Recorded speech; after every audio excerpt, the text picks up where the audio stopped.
Hello and welcome to this Varrlyn Podcast on test automation. My name is Philip van Emster and I'm hosting this podcast today with Charlene.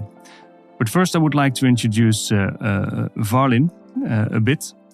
Varrlyn is a Dutch consultancy firm founded in 2010 and we specialize in advising financial institutions in the areas of asset management, finance and risk, dealing room and sustainability, usually with a big digital component. We have extensive experience in business analysis, test automation, integration, and new ways of working. And typically we are acting as a trusted liaison between our clients, their integrators, and vendors. We have worked with several top financial sector players in the Netherlands, providing services that help these institutions succeed in their technological and operational goals. Currently, I'm working at one of these large Dutch banks, and I'm supporting them on setting up a new automated testing framework for Murex, which is a capital market software platform. My co-host for today is my colleague Charlene. Hello, Charlene. Good morning, Philip, and thank you for the opportunity to join you in the podcast this morning. My name is Charlene Venter. I'm currently working at a large Dutch bank in the capacity of a test automation engineer. Welcome, thank you.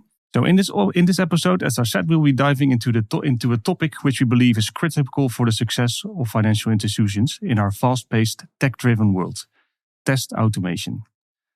Our focus will be on how test automation is a necessity for financial markets and dealing room applications, how it helps ensure efficiency, accuracy, and compliance in this challenging and ever-changing environment. Since Charlene and I both have worked in this space for many years, we will be able to share some of our experiences and insights from our practice at Varrlyn. Before we continue, but maybe first it's good to have a bit of an understanding, what is test automation?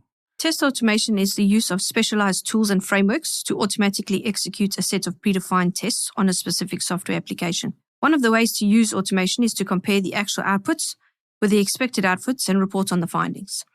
It involves automating repetitive but necessary tasks to be used in the software testing processes, such as regression, integration, unit, and performance testing, Philip. But can you tell us why is it so important to our clients? Since the software is changing more and more, it's very important that the quality of the software keeps in line with all those changes. So you have to continuously test that not only your software still works as it was supposed to work, but also that the new functionality also starts working, and that the software remains compliant with, with all the rules and regulations. And since the systems that our clients utilize in the financial markets are so complex and usually very high volume, it's not doable to test this by hand or manually. So you need to have some kind of automation system to be able to handle that. So a good example for this is a project that we did at one of our clients, where we're helping them to set up a centralized hub for all their portfolio data. So that central hub that acts as a single source of truth. So that data can amount to billions and billions of rows of data, and also billions of different options that you need to support in your system. So it's not manageable to manually test this at all. So we came with an idea of creating an automated test framework that can take care of the core functionality and GUI tests, and also of the data visualizations of the system. So using this system, we can continuously test that the system still behaves as it should be. And this also helps to maintain the test scenarios as part of the regression testing. And in these financial market environments, Philip, what are some of the complex, unique challenges that you've seen? I think that one of the main challenges is that there's a very complex integrated environment here with a lot of financial applications from a lot of different vendors, internal and external to the bank, that all need to work seamlessly together. So trading platforms, market data feeds, back office systems, and those all need to work seamlessly, usually with a high data volume and also with a high availability. So performance and real-time processing are very important there, but also risk management.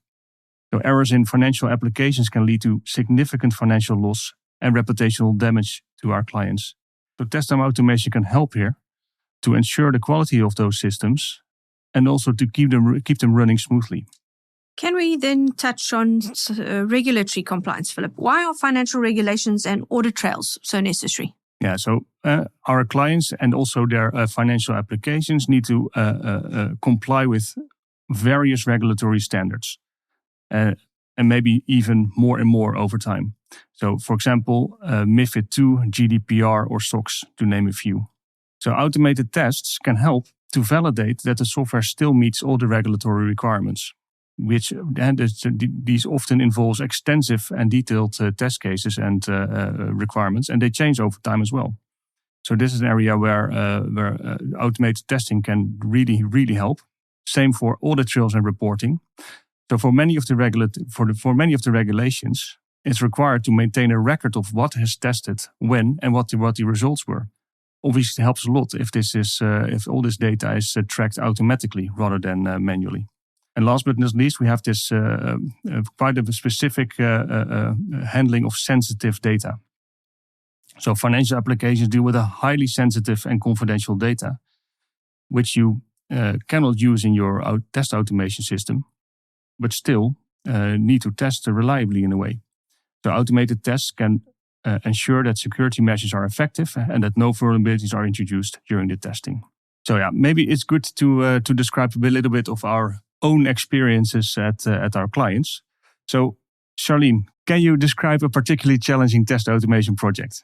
Sure, Philip. Every test automation project has its own challenges, but one that stood out for me was a project that I worked on for 2 years, and it involved the decommissioning of a back office platform and a migration to the new one. The project involved a take-on of several new products, and at the same time, the users weren't familiar with the new system. The timelines were very tight, and the priority was to deliver the new platform with the new products and upskill the users and make them familiar with the processing on the new platform. But there was not much focus into the test automation and enabling the testing throughout the cycle. So the test function was completely isolated, and while test cases were being built and test automation was completely taking place at a small scale, there could have been much more added benefit. Test was seen as a final product delivery, and I learned retrospectively that this model of working does not give you the agility to improve while in the process. In my opinion, you need the test function to be upfront in the scoping, involved with the team throughout all the testing cycles, and therefore not seen as a hindrance, but as an enabler. So did you encounter some common challenges when implementing test automation? Yes, there are some current challenges that are most prominent at the moment in our environment are the data masking of sensitive data. We've got security controls that are being enforced on the test framework that is adding unnecessary complexity, as well as date-sensitive tests. And so maybe you can share some of examples where test automation really provided some significant benefits. Absolutely.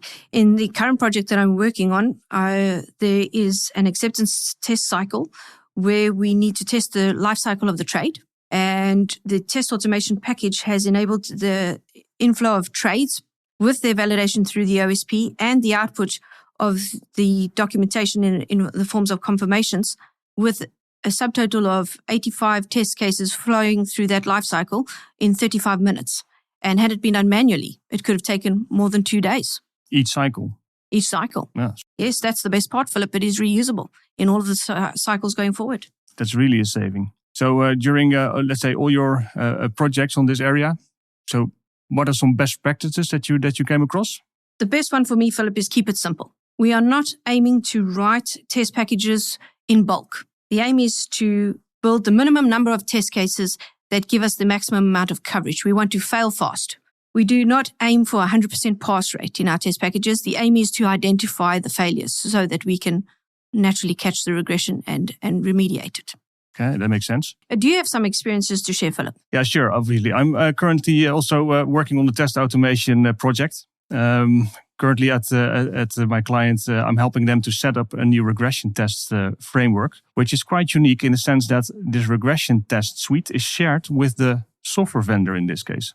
So this introduces some very specific challenges like keeping the test cases up to date and in sync across the organizational boundaries, but has the very big benefit that any next version of the vendor software that is being provided to us is already pre-validated using the client's own test cases.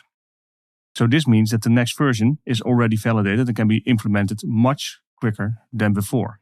And how do you ensure the reliability and the accuracy in a high-stake environment like a dealing room?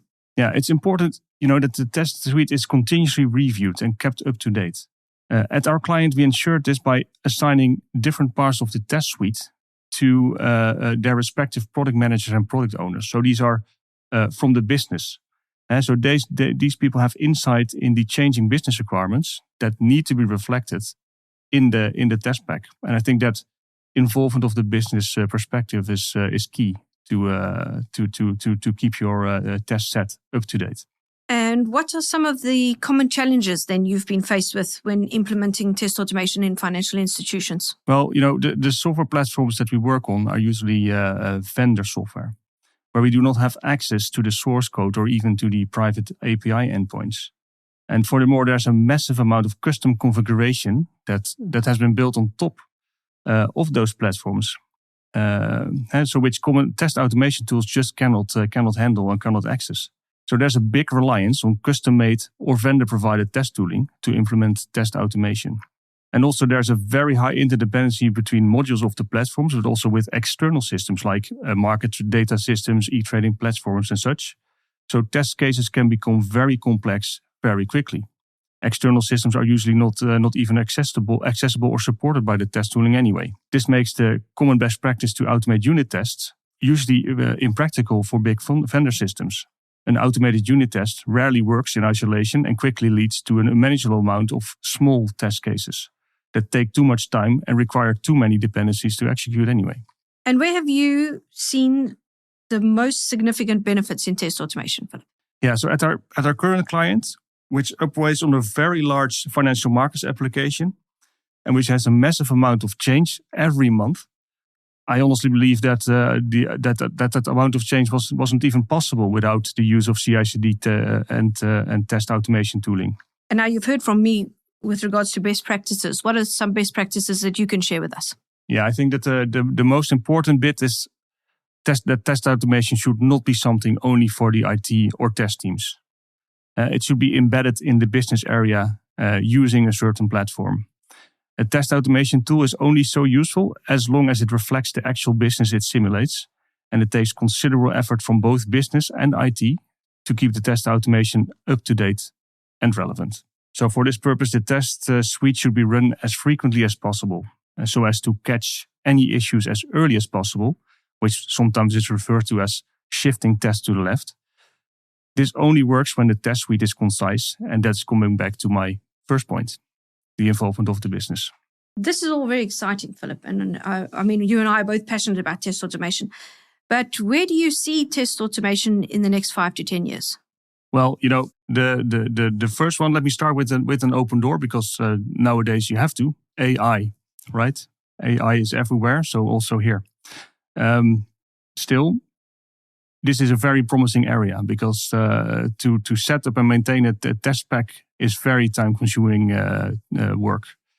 So what if AI can help out there and create those test cases and test packs for you? That would save a lot of time, a lot of effort, and a lot of money. And one very interesting development is self-healing test automation, driven by AI. So what is that? That is where AI detects a change in the system itself and also adjusts the test cases automatically based on that change. So that the test is continuously updated automatically to your changing system. So that would definitely save a lot of time. Do I think it's here already?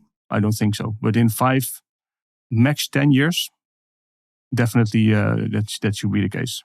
So one other thing that we see already happening now is the greater focus on continuous delivery and continuous integration, and shift testing to the left. And test automation is a big enabler for that. So you can only shift testing to the left when you can run the test cases frequently and automatically. And if you can, then any issues are identified very early and are still very cheap to fix. And from your perspective, Charlene, do you see some future developments? I would like to see some developments definitely in the cloud and edge computing. Test automation tools need to be designed to work seamlessly in the cloud and edge computing environments so that we can ensure applications perform reliably and regardless of where they are deployed.